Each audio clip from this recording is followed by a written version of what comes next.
જીઓ માર્ટના અકાઉન્ટમાં ઓર્ડર તો પ્રોસેસ કરી દીધો છે, પરંતુ જે દિવસનું પિકઅપ છે તે દિવસે પિકઅપ થયું નથી.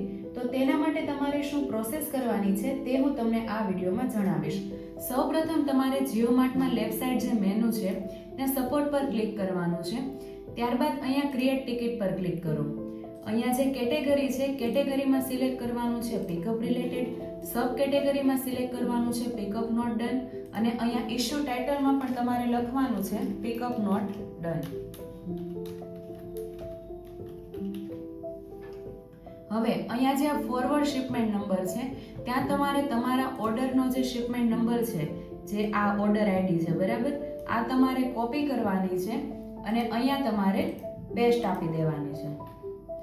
ત્યારબાદ અહીંયા ક્લિક કરી દો I confirm that I have added all the required documents and detail listed બિલો.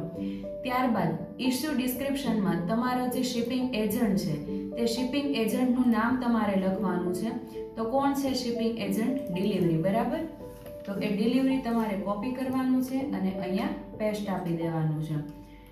અહીંયાથી તમે ક્રિએટ કરશો એટલે તમારા જીઓ માર્ટના અકાઉન્ટમાં પિકઅપ નોટ ડનની ટિકિટ ક્રિએટ થઈ જશે. આવા જ નોલેજેબલ વિડીયો જોવા માટે અમારી યુટ્યુબ ચેનલને સબસ્ક્રાઈબ કરો.